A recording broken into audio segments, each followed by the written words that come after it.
Hey everyone, welcome to Season 3, Episode 11 of the Senstennial Podcast. And today we have Santa Benet on the show with us. Very delighted that you could join us from the North Pole today, Benet. And we're going to talk about a few topics here. Of course, we're going to start off by reviewing Ottawa's games against Florida, Tampa, and Philly. We'll talk about Kevin Bieksa and all the controversy from his comments during the Philadelphia game. We'll talk about how the Sens could improve their in-arena entertainment, or just something to drive a little more fan attendance, if that is indeed a factor. We'll do an all-time Ottawa Sens starting lineup by beautiness, by how studly they are, not by their production on the ice. So I know other Matt is just rearing to go on that one, so we'll get there. And we'll talk about postponing games into the holiday season here. So let's kick it off. So the Sens go into Florida and stomp the Panthers. The Panthers had only lost one game at home, and Sens go into Florida and kill them 8-2. They're dead. Spencer Knight, dead. So we'll start off there. And Ben, if you want to jump off, and what did you like from the team after that game? Yeah, well, it's funny you mentioned Spencer Knight, because I was watching that game with my wife, and she was asking, she's like, who's this goalie? Why haven't they pulled him yet? And I was like, oh, it's Spencer Knight. He's a young goalie. And, she's like, oh, no, the poor guy, he's probably seeing his career flash before his eyes kind of thing. I was like, actually, he's the highest regarded goalie prospect in the game right now, basically. But this was not a showcase night for him. That was a hell of a game on Tuesday night. It was great. Last Tuesday, it was great to see, all of our big guns get on the board. We had a really... probably the most dominant Sens performance I've seen in a long time. I mean, sure, just a little bit before that, we had shut out Tampa Bay 4-0, so that was pretty good too. But I mean, when's the last time the Sens put up 8 goals? I was trying to look back and figure it out, and it was long enough ago that I definitely couldn't think of it off the top of my head. So that's something in and of itself. And then, we did wobble a bit after that. I think we dropped the next 2. Yeah, against Tampa, got their revenge 2-1 a couple nights later. And then that 4-3 OT loss to Philly on Saturday, which was a good game and a game that I don't mind losing.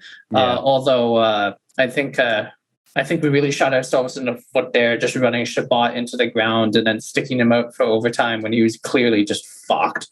And not anything a knock against him whatsoever. Just the guy played 30 fucking minutes. Have some mercy and let him sit out OT. Stick Zubat there or something. But so that wasn't great. But I think overall, December has been a much, much better month for the Sens. And even if we lose a couple close games to teams like Tampa and Florida that we would expect to be losing to anyway, to Tampa and to, I guess, Philly isn't a team we'd necessarily expect to lose to, but, I don't mind it. Right. What about you, other Matt? What did you think about the last 3 games that the Sens played? I think everything, it was a good couple of games. You want to be, I hate to say it, but you want to be beating the good teams and losing to the bad teams, sort of thing. Get your showings in, pad some stats, and then, still be looking for a top pick. Well, obviously when you're not ready to be competing and simply put, we're just not there yet. It was awesome to see how many goals they scored against Florida. I saw a lot of people being like, oh, I don't care for Spencer Knight. He got lit up. It's okay, they left him in for all 8. That's brutal. And you don't really see that often.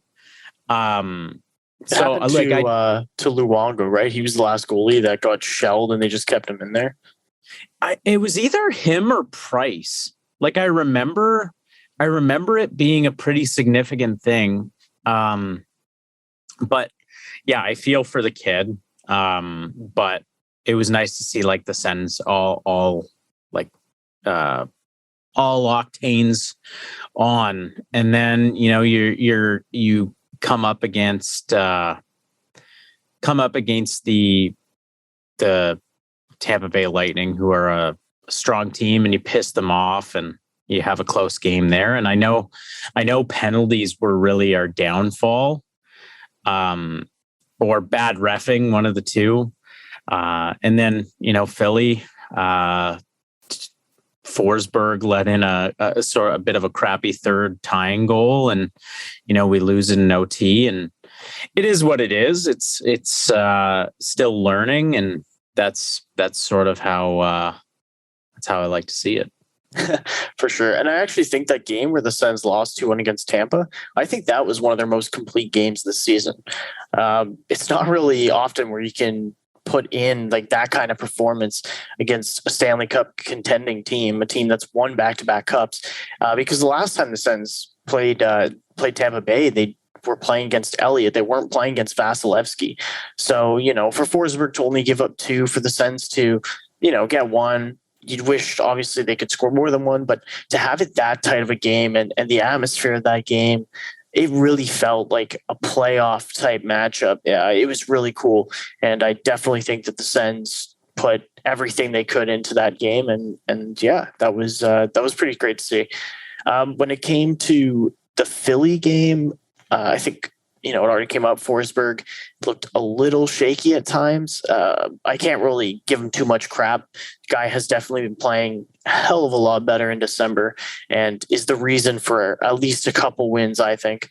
So I'm not going to crap on him too much. And I think it was, Forsberg having, especially on that tying goal, the 3-3 goal, that one was brutal. And, like you said, Benet and Chabot, playing.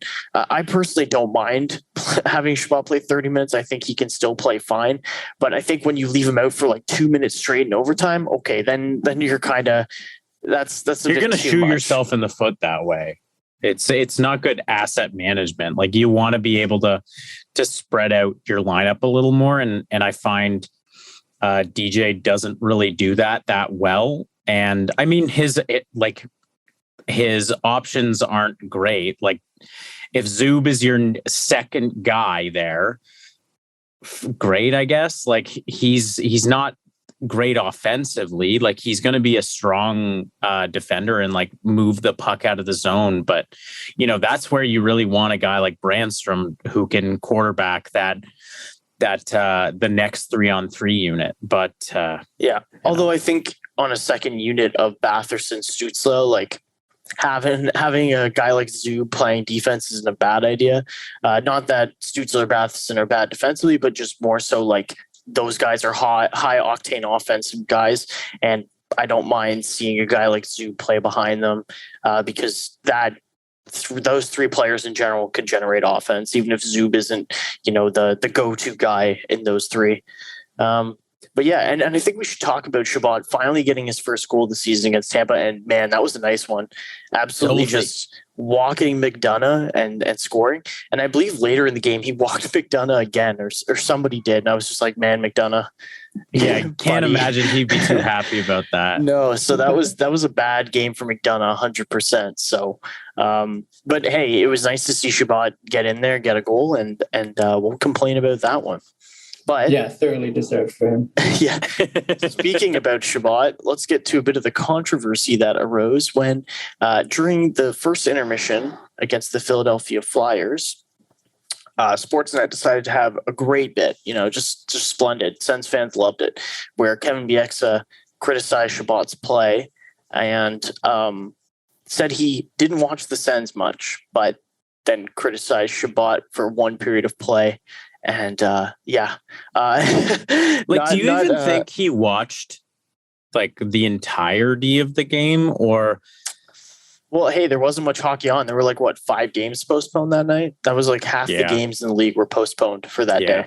But yeah, I don't know. What were your guys' thoughts on his comments about Chabot? It's pretty par for the course for Sportsnet coverage, and like. They're the big ticket in town. They have the national rights, but I saw a tweet basically saying like, go into things prepared, like do your homework. I can't imagine Gord Miller, saying something like that, or like even Jamie McLennan. Like the guy has a bit about like Ottawa history and stuff like that. Like he knows and watches games, so he talks about it well enough. Whereas some of the guys that don't do coverage as much on TSN, like you can tell. But I find Cheryl Pounder, who has done quite a few games for the Sens, her analysis is way more apt than one that watches 5 games of the Sens collectively across up until this point during the season. And Kevin Bieksa says that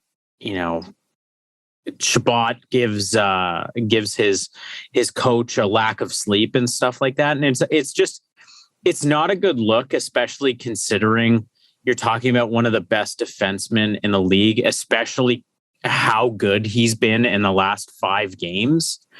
Or just in general for most of the season. yeah, but like he's really improved himself. And like he's on one in these last 5 games because he does those like one on man rushes and just makes the defender look stupid. And that the goalie's been saving them, but up until the Tampa game, it's just it looks unprofessional. Not in the sense that it looks like he has a grudge or anything, but it just looks like he didn't do his homework. Yeah. Couple interesting things to point out here. First of all, contrary to what Bieksa was saying about how, Chabot had a couple of bad breaks in that period, and it's the kind of thing that makes coaches lose sleep at night. Thomas Chabot is probably the only reason DJ Smith can sleep at night. Like, my God, looking at the rest of this defensive core, most of the time, he's tossing and turning back and forth all night in a cold sweat. And then the last thought he has before he goes to bed is, oh, fuck it. At least no matter what, I can always play Chabot 30 minutes a night. Chabot is literally like the cold side of the pillow. yeah, exactly. And I will say slightly in Sportsnet's defense, although I do agree with most of what you said there, Matt, is that first Ron McLean during that segment like grilled Bieksa on that and like basically like was like, I don't think, because remember there was that bit where Bieksa was saying that like he had misunderstood what like the commentator had said. It's like, oh, this is the Sens team we thought we'd see this year, because the commentator had meant it in a positive sense of like, they were so bad to start the season, but the last month have been really competitive. And that's what people expected. Whereas Bieksa, who watches 3 Sens games a year, all on a hockey night in Canada, when he's sitting there in that room, was like, oh yeah, he was saying that the Sens were supposed to be this bad all year long. And Ron McLean was like, that's not at all what he was saying. And Ron McLean fucking called the guy back to like get him to stick it to Bieksa live on air. Like that's 2 minutes later, funny. He called the commentator, like the color commentator, into their panel discussion in the intermission. I was like, hey, can you clarify what you said to prove that I'm right and that Kevin Bieksa is wrong? So first of all, hilarious. And then second of all, in the next game after, I was watching the Edmonton. Who were Edmonton playing? Was it like St. Louis or something? Oh, it was the Kraken. That's who it was. Edmonton were playing the Kraken in the second part of the doubleheader. And in the first intermission again, David Amber, who was hosting that segment, was like grilling Bieksa about it. He was like, oh, do you have any, what are some like negatives for Seattle here or something that, don't have to do with Thomas Chabot or something like that. That's pretty funny. In their defense, they kind of called him to task for it. But I do agree with mostly what you're saying. It's like, this is part of like, as Sens fan, we're used to it. Like, you get the national coverage, you get the national biases and stuff. It's like the Sens are a small market team. People who are not in the Ottawa area or who have no connection to the Sens don't watch Sens games. And that's just a fact. And so, Bieksa, unless if he did his homework, which he obviously didn't, would not have intelligent things to say about the Sens because he doesn't care and doesn't watch them. And, that is the nice thing about having the TSN coverage 2 out of 3 games, for anything that's on a weeknight, is that, those guys, they cover the Sens all year long. They do their homework. They always come ready to have intelligent commentary about what's happening on the ice, what's happening around the team at that moment. So, kudos to them. But yeah, it was definitely a funny moment on Saturday, and boy, was Twitter alight over that. Yeah, I think he was on the Wally and Method show today, maybe yesterday. I think it was today though, and he said that it was his bad for that segment. So, I mean, I don't know. I'd have to watch the episode to see how he said things and how Method and or Wally spelled it out for him or gave him shit for it. But yeah. Anyway. Oh, well, I think as Sens fans, we all know that Chabot has been just on another level this year. And I think as Sens fans, we kind of get defensive when our high-end players are just shat on national TV. So that probably has something to do with it. But I think Sens fans get defensive in general. We do, yeah. Like, I don't know. Scott Wheeler kind of can be abrasive at times, or a little, what do you call that? Like arrogant. But I don't know. I think it's funny sometimes when, and this isn't a shot at anyone in particular. It is just kind of like an observed thing where, somebody will say something about Sens fans and we'll get extremely defensive. Or when a player does something really well, we want it to be like the top of like TSN's top 5, highlights or whatever. So I think it's just because we're a smaller market and there's a lot of good stuff happening with the young players in Ottawa. And I think everyone's just really excited for the future. And so I think because of that, we just, want everyone to be hyped with us, but that's not always the case. And so I think that might have something to do with it, but I don't know. Yeah, it's little brother syndrome, right? It's so no matter how good or bad the Sens are, it is hard to get anyone who isn't a Sens fan to care one way or the other. Unless if we're in like the absolute doldrums of like, say, where we were like 3 weeks ago with how miserable the month of November was, or at the trade deadline a couple of years ago where we offloaded Stone and Duchesne and Dzingel, all those guys. Like when we really reached like the absolute when we were the dumpster fire of the league. People are chattering about the Sens, or if we have like a really, really good year or something. But most of the time, like people just like people care about how the Leafs do, no matter whether the Leafs are doing fantastic, terrible, just kind of somewhere in between. It's like, it's always a story no matter what. Whereas like for the Sens, it's like, we only register if like, we reach the real extremes. Yeah. And that can be good and bad. But I mean, that's just, I know personally, it's like, it's so hard to get like my other hockey friends to like care about Sens goings on like 90% of the time, just because like, we're just not interesting to most people. Well, yeah, people love seeing the tire fire, and when they're not the tire fire, but just like meh, nobody's gonna care. And then, once we start winning, like having winning streaks and stuff, and Stutzla and Kachuk and all of those guys start hitting their peak performances, people are gonna start talking. But I don't think this. Drake Batherson might be like the most underrated player in the league now, or would certainly be in the conversation for it, considering I feel like people aren't really talking about him that much yet. He's on like an insane points pace right now. It's crazy. Yeah. And it's been clearly like the best forward on a team that has otherwise struggled and has just been like super consistent and game breaking, like almost every week. And, I think this is absolutely his breakout season. And yet, if he played for like a Toronto or Montreal or something, we'd be hearing about him constantly. But, so and I think go ahead, Matt. I was just going to say, going into the season too, I remember hearing that some analysts had been like, why are the Sens giving this like no-name guy almost like $5 million a year? And now, the Sens could have given him $7-8 million a year, and we'd be like, yeah, that's a fine contract for how he's producing. Yeah. And he's making under $5 until he's 29 years old. So, his point per game is is better than Matthews right now. And I mean, I saw on Twitter when people were like, "Oh, Drake Batherson's better than Austin Matthews," and Mitch Marner confirmed. And then people were like, he has more points than him, and it was like, yeah. But then you adjust it to how many points he has per game comparatively. You're actually proving our point even more. And I thought that was really funny. And aside from that, he had COVID too. Like, this dude is tearing it up, even though he just came back from COVID, like what, a week and a half, 2 weeks ago? I think end of November. So almost 3 weeks now, but still, like, dude was gone for how many days?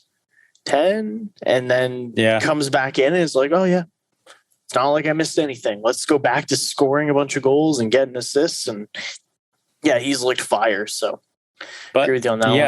as you said, Bennett, like until we get those the credibility that apparently you need to be talked about by national media or like the big guys, we're going to be dwelling here and then having to like yell into the ether about our 8-2 win over the Florida Panthers. Like, guys, it's one win. It was 1 3-game winning streak. Like, we haven't had a 4-game winning streak since 2017. Like, just pump the brakes. Yeah, and I think it's just also to do with the fact that the Sens have lost so much in the last 4 or 5 years, that having like even just a small winning streak or having this hope after beating, Carolina and Tampa and New Jersey. I know New Jersey's kind of been less than stellar this year, but with the additions they made in the offseason, they were set to be better.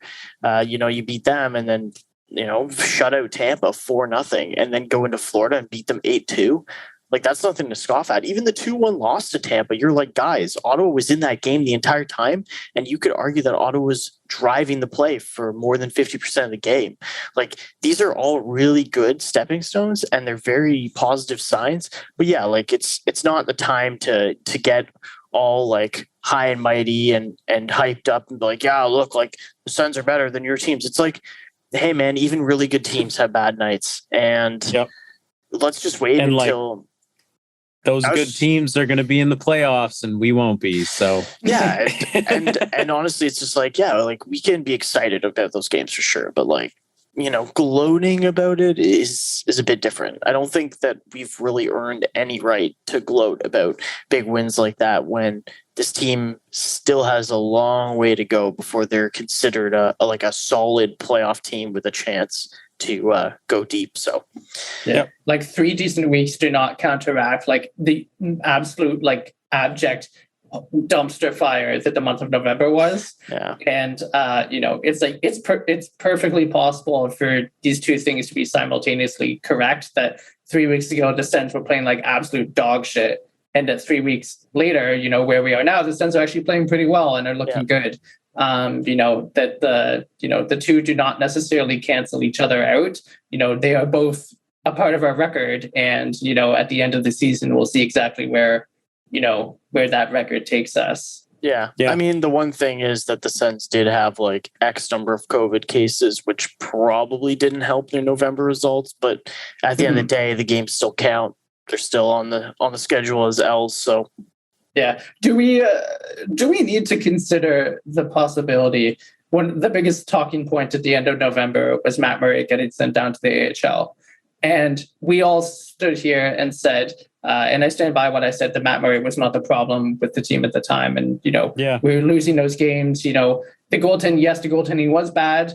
He wasn't even playing in that many of those games, all things considered. But, goaltending was bad, but everything was bad. It wasn't his fault by himself.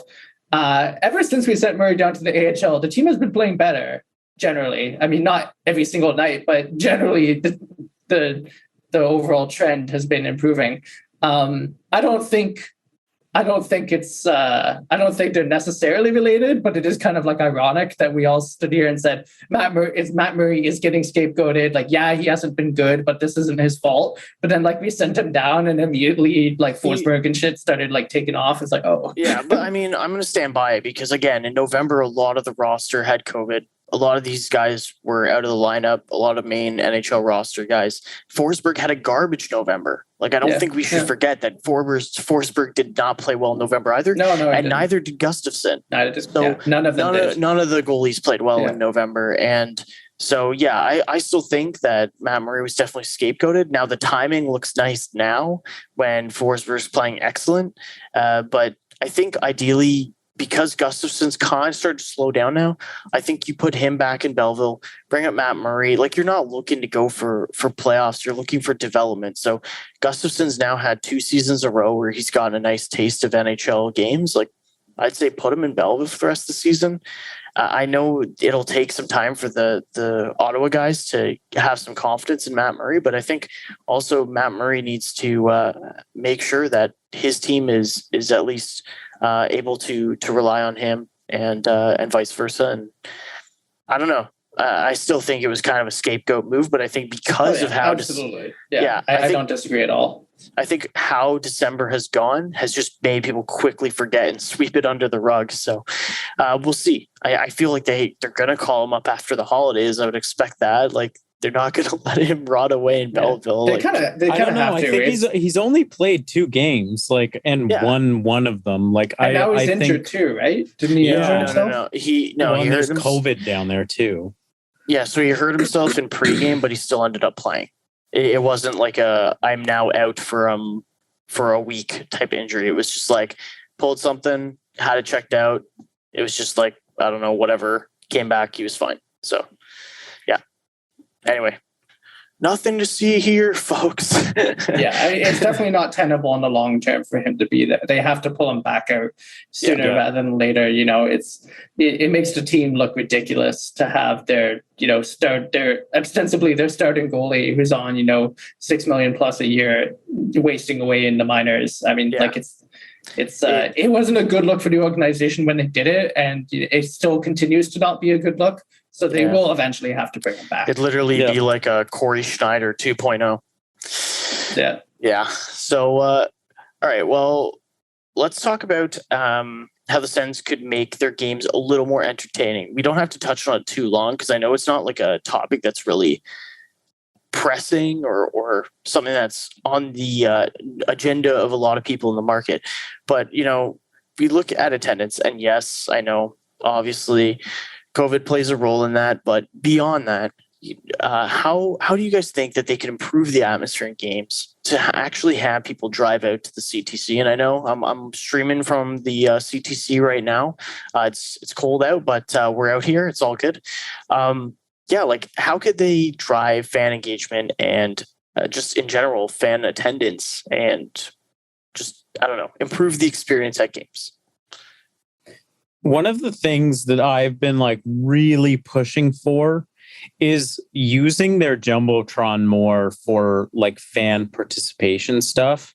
And most specifically, in game, during play, I'd really like to see them, putting up graphics that say get loud or go Sens go and stuff, because frankly, it's so awkward having one person having to start a chant for 10 to 12,000 people. And Sparty Cat's not enough around to bang that drum. You know what I'm saying? So they need a second Sparta Cat is what you're saying. They need more fan engagement stuff that is going to see the building get louder. Because I don't know about you guys, but it can be boring as hell at a game if they are not if they haven't scored or if they've only scored one in the third period. Nobody's starting chants. Yeah. And it shouldn't be on the fans to start that sort of stuff. So using your Jumbotron, using that for fan engagement. And then one of the other things that apparently the best game so far this year was the game that DJ Prosper was at. And I don't mean specifically just go with DJ Prosper, but I am a couple now. I've only heard he's him at the home opener, and then he was at least 1 or 2 others. Okay, so yeah, using him way more would be a really good idea. improved music. You hear the same goddamn songs all the time. And like stuff like that. It's the little things. Alex Marchand, if you're watching this, we still love you as Sens DJ. Go Sens, go. Yeah. I just think like they need to, widen their scope. Yep, that's fair. Bennett, what do you think? Anything? I mean, it's the boring answer. It's the most obvious answer. It's the answer that everybody always brings up. Have a good team. That's what gets people to make the trek out. Move downtown. Listen, I mean, moving downtown, it's what we all want eventually. It's the dream. Like, I think like it'll do so much good for this team to have a downtown arena. But listen, the Sens can sell out CTC when the team is rocking. Like I went to games during the Hamburglar run in 15, 16 or 16, 17, whatever year that was. I went to a few playoff games in the 2017, run to the conference final. The atmospheres there were fantastic. Like they were so great. But 82 games is a long season, and it's a long season if the games don't matter. Like if you're like, we are not a playoff team. We haven't been a playoff team for 4 seasons or whatever. 41 home games to watch your team get styled on is a lot to ask of people. Yeah. And listen, I mean, I take a kind of opposite view to other Matt. I am a living embodiment of like the mild-mannered public servant who doesn't like to make a lot of noise, that just wants to go to the game and kind of have a quiet time and watch my team in the flesh. Like, I don't like to make a lot of noise. I just kind of sit there and talk to myself under my breath like a crazy person. That's how I enjoy my games. I don't need a lot of noise or fan engagement and stuff.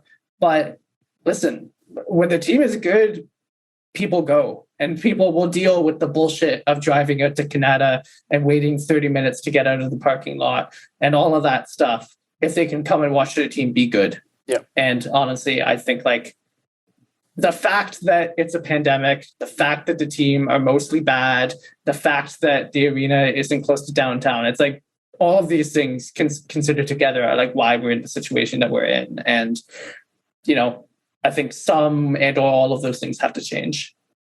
I was just gonna pop in a little small thing. Actually, a little sprinkler. Yeah, they had this before, and it's no longer there. And it kind of plays on what Matt was saying about the getting the fan engagement during the games up. And I think the Sens supporter section was a good example of that. It has been quite an empty section in recent years. And yeah, that section used to pop off. And do they even have the organ player anymore? Like, I don't see the organ player dude really vibing. I don't think so. Oh, do you guys remember the days of the band? Okay, wait. Before we get on a side tangent, I was just going to say that the Sens supporter section, having like little horns, having all the flags, stuff like that. I went to an Atletico Ottawa game, and I was in the supporter section, and that was a lot of fun. And I just picked up on chants as I watched, and I was like, I don't really know any of the chants, but as they went through them and repeat them as the game went on, I was like getting really into it, and then I was having fun, and yeah, it was a good time. So I think having a supporter section like that would be a lot of fun. But I think it also kind of plays into what Benet was saying, where having a good team creates a better atmosphere. I think, you're going to get more people who are like passionate and rowdy coming to the games when it's a little bit of a better performing team on the ice. So that's I like it. My 2 cents. Okay, so other man had a topic that he wanted to talk about, being the all-time Ottawa Senators starting lineup, but not by skill. We're going by how much of a beauty they are, how studly they are, how handsome they were. So, other man, take it away. I mean, it's your show. You know what? No, I Bennett, I want you to start. Oh, okay. All right. Well, as we were saying before the show, we're all going to have some extremely cursed Google suggested searches for the next few weeks. So this can be, shoving us, beefcake hockey players. Rip our algorithms. All right, our algorithms. That's right. So this, I had to think long and hard about some of these. I think I've since discovered that the center position is disproportionately attractive compared to the other forward positions. I had a hell of a time finding good-looking Sens wingers. But I have pieced together what I think is a reasonable starting lineup based on, how handsome these folks are. Starting at left wing, Nick Foligno. Listen, you have heard of the dad bod. Let me talk to you about the father figure, because that's Nick Foligno. He has that stubble. He has that, receding hairline that hits just right. And I think in his younger years, he was a good-looking guy. I wish for those of you who are listening to go to a YouTube channel right now and look at the looks on Matt's faces right now. Moving right along, at center, Derek Brassard, I think, is a handsome looking guy. He's kind of cute. Okay. Yeah. Nice eyes, right wing, the king of the moment, Drake Batherson. He's a good looking guy. I think that's fair. That's a fair choice for right wing. And listen, defense. I mean, who else could it be? Only Zoo. Who else could it be but Erik Karlsson and Mark Methot? A handsome looking duo, best friends. They listen, when my wife and I go to the games and we see the TSN, commentary booth off to the side, and I'm simping over Lindsay Hamilton, my queen. Kim is simping over Mark Methot. Right. So of course, as you do. And finally, for goalie position, who else other than Big Ben Bishop? Okay, I think that one stands for itself. I was getting roasted for my taste, and you pull out Nick fucking Foligno. That's true. That is true. So before the episode started, other Matt said Roman Wick, to which Benet and I were like, But Nick Foligno is definitely questionable, Benet. So I can't side with you on that one. Yeah. All right. So I have my roster, and I have an honorable mention. Oh God. Okay. So at center, I'm going beautiful eyes, Zach Smith. That guy had this grizzled, good look about him, and everything about him was he was so nice. Honorable mention Zach to our Smith young is a friend king. of a friend. I can confirm, great guy. I met him too, and he was a nice dude. Honorable mention to our young king, Shane Pinto. He is genuinely a good looking lad. And I brought this up before the episode too, but Tom Pyatt, I think, is in the mix. On ice performance, not great, but off ice, that dude could probably be like an underwear model or something. All right. Good to know. At left wing, I have Anthony Duclair. Okay. That guy is a good looking lad. Facial hair, no facial hair. He rocks it all. Then at right wing, we have our GQ model first overall pick, Alexander Daigle. That guy was like, I'm done with hockey. I'm going to go into the beautician filming industry and modeling and stuff. And you simply love to see it. On D, of course, we have Erik Karlsson. Short hair, long hair, no beard. Oof. And his tattoos are so sick. The guy gets done. All right. So now we have our dark horse defenseman here, David Rundblad. That guy was gorgeous. Swedish flow out the wazoo, looked great doing it. My honorable mention, Benet, you have to mute your goddamn thing. Honorable mention to Mike Koska. His nickname was literally Thor. Yeah, that's and true. he legitimately looked like him. And then for goalies, this was a hard one because we've had quite a few good-looking goalies, but I think it's a tie between Chris Drieger, the smoldering mustachio himself on the Seattle Kraken, or newly minted and retired 6'6" giant Anders Nielsen. That guy was a hunk of burning love. Anders Nielsen? Yeah. He was 6'6". Yeah. Man, Do you I don't not know know why. that?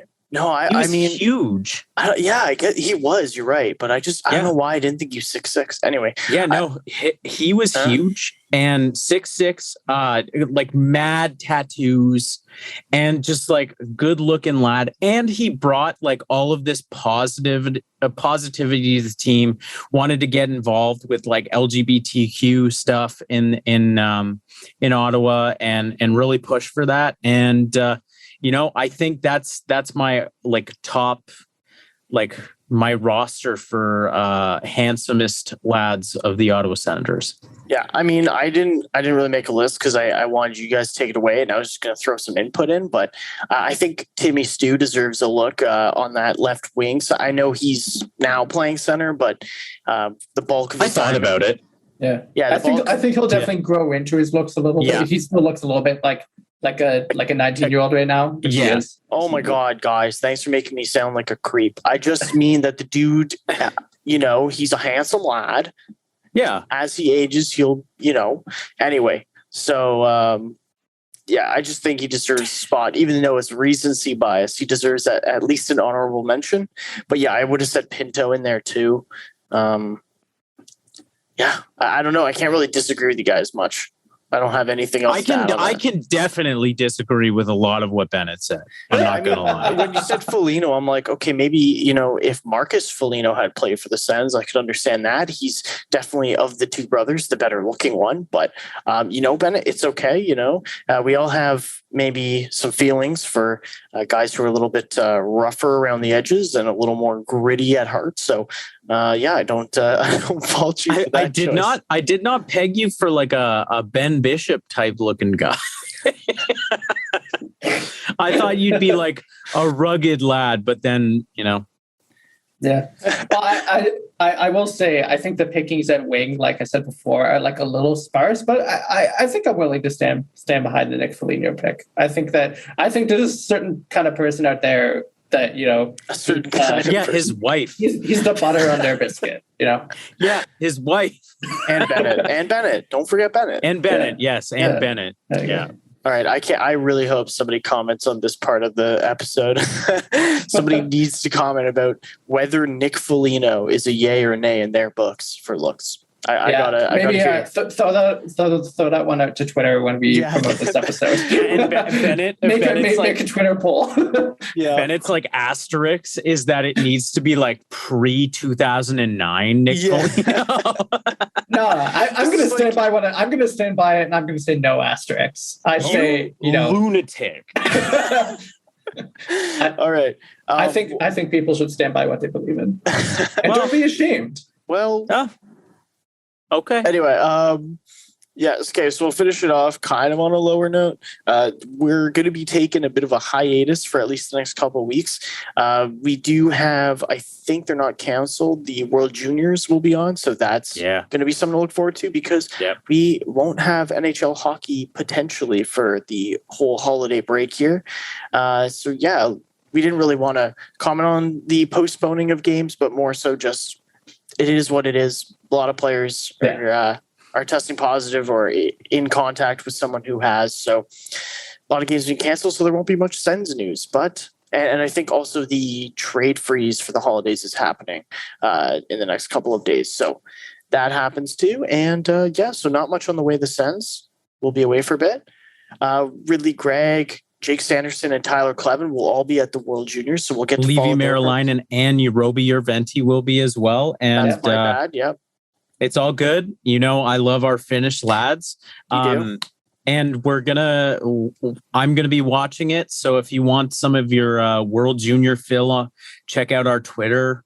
I'll keep you posted on how they're doing, and I'm sure Matt and Benet will be watching from time to time too. So Benet still doesn't have our Twitter password, so he can. But Yeah, I'll be tweeting along to my own followers and you know, like begging the occasional retweet from our actual account. I mean, after Bennett's comments about Nick Foligno, he's never getting that Twitter.